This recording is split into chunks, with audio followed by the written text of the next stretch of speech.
Hi friends, good morning to all. Do you remember playing such games as a child? Running behind a tire with a stick, riding a bicycle with friends and visiting nearby places? Do you remember riding a bike solo or with your girlfriend? And what is more interesting is those long drives with your four wheeler.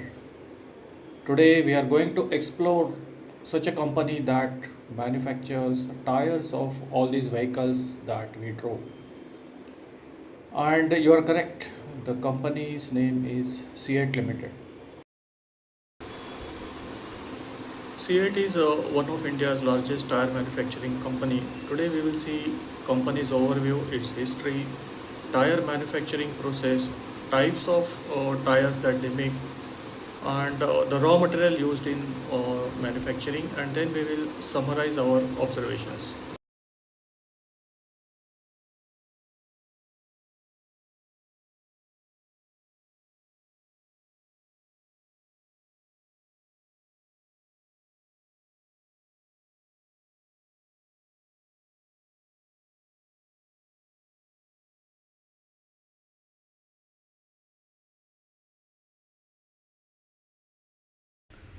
Now we will look at Ceat's history.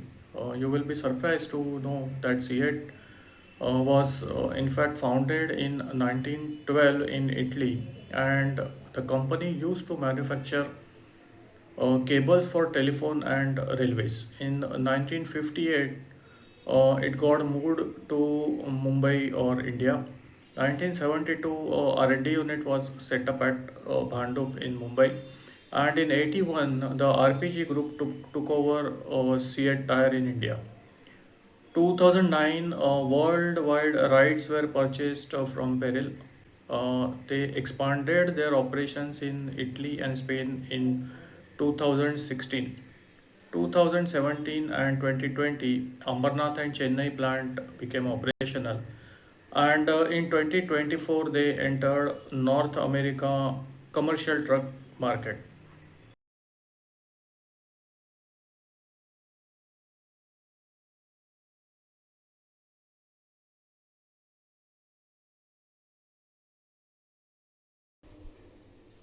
Now we will see how Ceat manufactures various tires. So for tire manufacturing, there are few raw materials, mainly four raw materials are required. One of the important raw material is natural rubber, which comes mostly from Kerala and Southeast Asia. Then we need carbon black, steel cords, and chemicals and synthetic rubber. All this raw material is procured, and then at six plants of C8 various products are made. If we specifically see, C8 has a plant in Halol, Gujarat, second plant in Bhandup, Mumbai, third plant in Nagpur, Maharashtra, and then the fourth plant is in Nashik, fifth plant is in Chennai, and the last plant is again in Maharashtra at Ambernath. So all these factories produce a different kind of tires. Halol plant is basically focused on manufacturing bus and truck radials. Bhandup plant is off-highway tire manufacturing and also has a R&D unit. Nagpur plant is for two and three wheeler tires, and Nashik plant is mainly focused on car radials. Chennai plant, which is in Tamil Nadu, is for passenger car radials and is used as a export hub. And the Amarnath plant produces special tires which are required for some specific purposes. So the tires manufactured across all these manufacturing facilities are then distributed across their wide network of sales and distribution. Ceat also has their own Shopee, and they are in agreement with original equipment manufacturers. So in this case, all the major companies which manufacture vehicles, whether it is a Maruti Suzuki, Maruti, then TVS, Bajaj, Hyundai. So all OEMs use Ceat tires during their manufacturing of vehicles.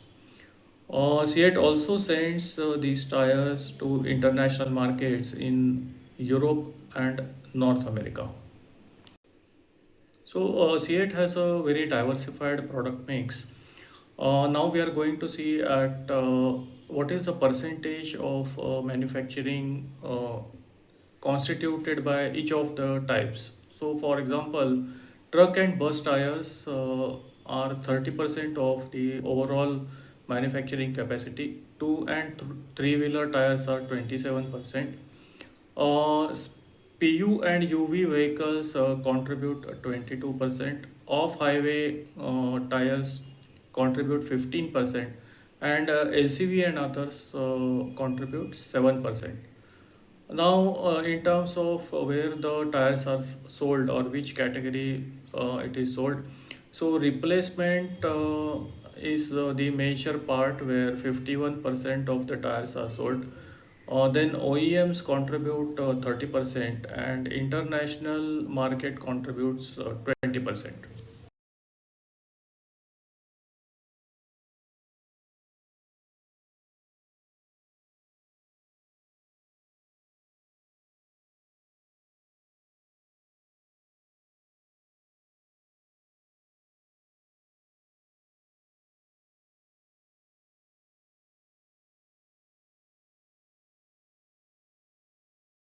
Now let us look at the shareholding pattern of this company. So promoter group today is holding 47.29%, and FII foreign institutional investors are holding 16.55%. DIRs are holding around 21%. General public is holding 12%, and others, the remaining part 3% are owned by other companies.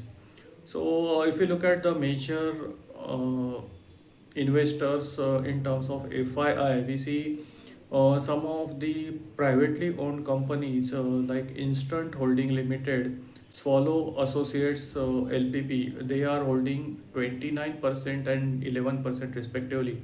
Both of these companies are representing the promoter group, which is the RPG group. And then in terms of DII, that is mutual fund houses, we see Mirae Asset holding around 10%, HDFC holding around 2.5%. Like that, these are the various FII, DII holders. So what it shows is promoters as well as the FII or DII have equal interest in this company. Now let us see what are the financial parameters of this company. So revenue perspective, if we see revenue has increased from 9,363 crore in 2022 to 15,678 crore in 2026. So this is substantial and sequential growth in revenue that the company is observing. Similarly, this is also translating into growth in EPS, earning per share. So in 22, the earning per share was just 17.6 rupees, and today at 2026, we see it as at 172.78 rupees. Uh, so net, if you look at the net profit, that has also increased from 41 crore to 681 crore, which is a very high jump from 22 to 26. ROE also in from single digits to double digits. So in 2022 it was somewhere around 2%, and today it is 13.83%. If we do share market or share price comparison with Nifty 500 absolute returns, then the stock has consistently outperformed Nifty 500. Whether it is 1 week returns, so 1 week C8 has given 2.23%, whereas Nifty 500 has given returns of 1.27. Uh, 1 month return also CET has given 7.51% return, whereas Nifty 500 is just giving us 2.82% returns. If we compare long term, then 3 years returns of C8 are 75%, and whereas Nifty 500 is 45%. In terms of the 5 years returns, C8 has given 158% absolute returns, but Nifty 500 has given 73.5% absolute return.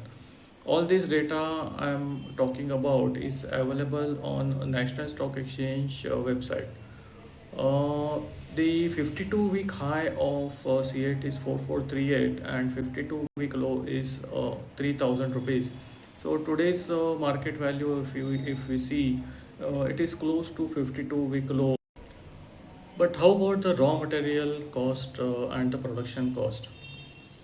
If we have already seen the materials, which is rubber fillers, reinforcement material, plasticizers, and oils, and then vulcanization chemicals and anti-aging agents. These are all the raw material which is required in uh, tire manufacturing, with 41% of the cost coming from rubber.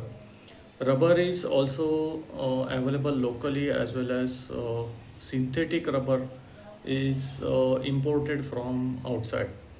So fillers are also same available locally as well as imported. The only component in all these is plasticizers and oils, which are mainly imported. There is no local partner available who can provide this raw material. All in all, production cost, if you look at raw material, is costing 70% of the production cost, and that is why the input cost is more in this industry. Most of the companies face this challenge of raw material cost. The other cost in production are utilities contributing 20%, labor contributing 10%, and other overhead contributing 5%. We have seen that rubber is the main raw material used in tire manufacturing. So, I also tried searching what is the trend of rubber's value in international or the local market. So, we have seen the rubber was costing around 160 USD per kg approximately 1 year back, and today the price has almost doubled to 227.20 USD cents per kg. So this has increased the raw material cost for CET and other manufacturing tire manufacturing companies as well. C8 has gradually increased their tire cost by 3 to 5%, and in future as well, they are planning to increase the price and pass on the substantial increase of raw material cost to the end customers.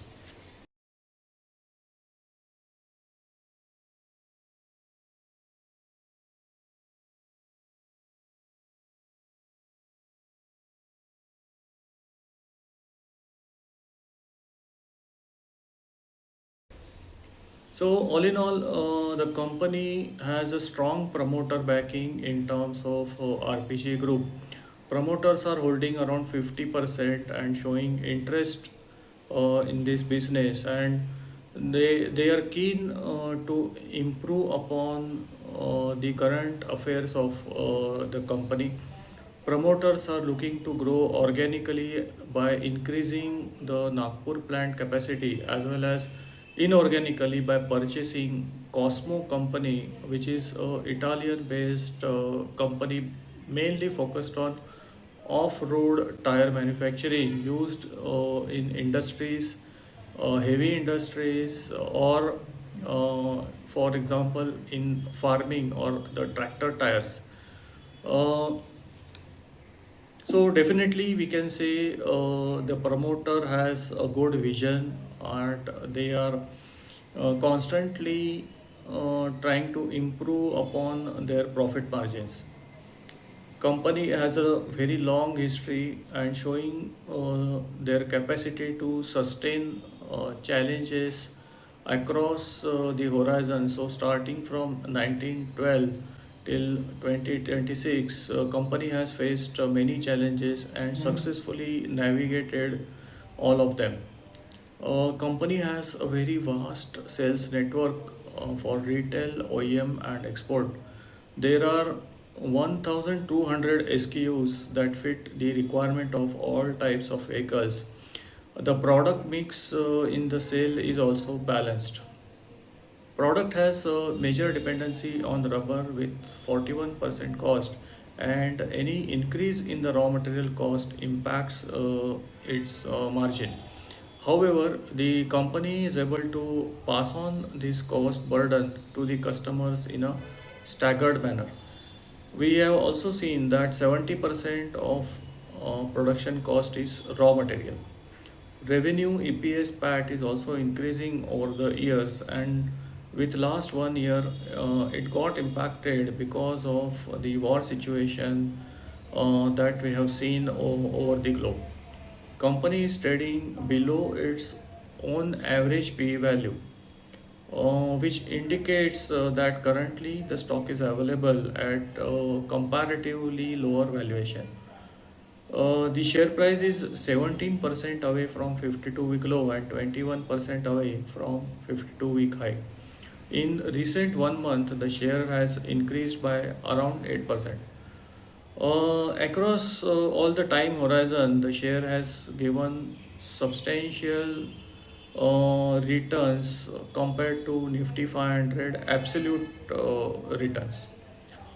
The only challenge we see with the company is increasing rubber prices, which impacts the profit margin, and upcoming possible El Nino effect that may impact the natural rubber availability. Thank you, everyone. This brings us to the end of the session. I request all of you to subscribe to my channel and provide your valuable feedback. Thank you very much.